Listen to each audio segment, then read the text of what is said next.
Good day and welcome to another edition of Sharing Trade Information on Global Trade Tutor. In this series of video, I'll be talking about China.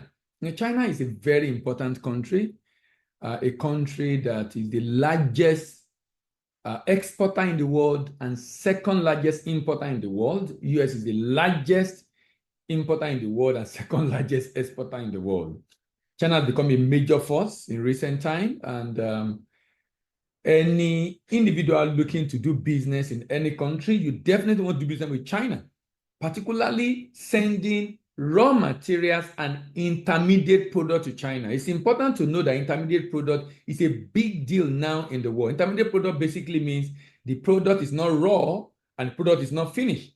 And China, being an industrial nation, highly industrialized nation, purchase a lot of these kind of products, particularly primary raw materials and intermediate product, because all these help them to be able to create jobs for their people. As a matter of fact, I'm aware there are some products you can't export finished to China. Why? Because it must be processed in China. Now, these are the kind of policy that China have in mind, or China have put in place to be able to ensure that its country is not a dumping ground, but rather its country, so is the import of China is deliberately targeted to be able to attract raw materials required for manufacturing and intermediate product required for production within the country. In fact, sometimes governments set up a trading company and government fund those trading companies, and those trading companies purchase these raw materials and stockpile them so that when organizations, manufacturing companies, factories need them and they don't have enough cash, they can buy from this trading company. This trading company can even help them issue a letter of credit while the good is on the way. Then they can pay this trading company later. These are the kind of policy and initiative that China has put in place, beyond also the incentive that China gives to its businesses. Now, in this series, I'll be looking at, it's going to be about 20 videos, and I'll be looking at different products, from raw materials to machine and equipment, to precious metals, to transportation, to metal product, to oil product, to foodstuff, to clothing, to different products, animal product, packaged medicament, chemical product that China is importing into its country. By the way, the import volume of China is over $2 trillion. Global trade is just about 24, $25 trillion.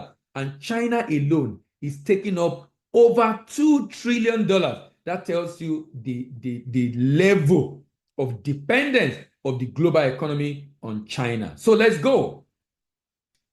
Next on my list is a huge one, actually. A very huge one, actually. Among the item of import in China, these are vegetable products. Vegetable product imported in China, $104 billion. $104 billion.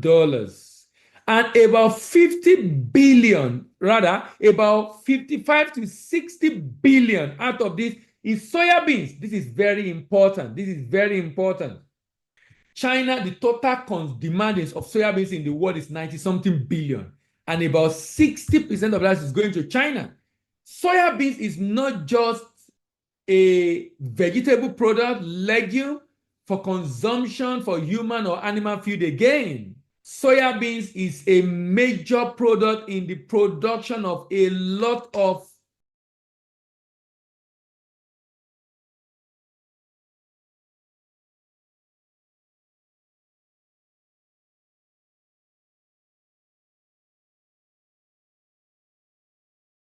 polymer from crude oil as a byproduct of crude oil.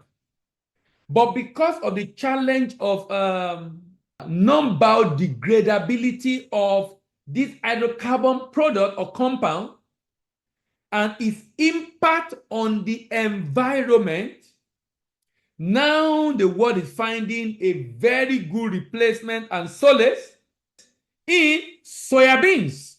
And that's the reason why 52% of the $104 billion, amounting to almost $55 billion, is used to import soya beans. So China is doing a lot with soybeans, more than food for human, more than feed for animals. 52.2 billion. So if you are into soybeans, or you're interested in soybeans, and you are looking for the market to sell your soybeans, China is your best bet. Largest demand, more than half of global demand. Followed by corn. Corn is 6.58 billion. That's about $7 billion import of corn in China. Other fruit, 5.42 billion. Wheat, 4.37 billion. That's about $5 billion used to import wheat in China. Peated fruit, 3.46%. Sorghum, 2.84%. That's about $3 billion used to import sorghum in China. Rice, 2.37%. That's about $2.5 billion used to import rice in China.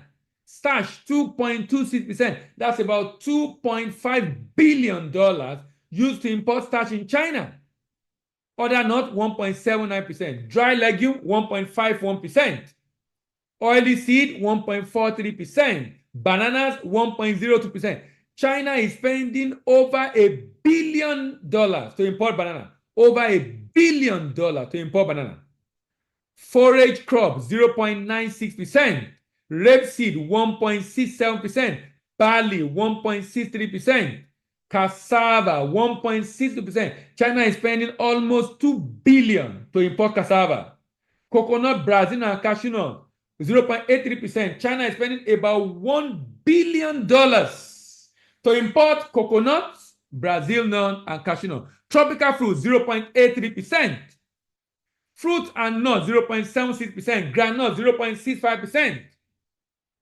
Coffee, 0.53%. Grapes, 0.51%. Vegetable sap, 0.49%. Citrus. China is now importing a lot of orange. Citrus, 0.43%. Remember, China is spending $104 billion, $104 billion to import vegetable and other food item into China.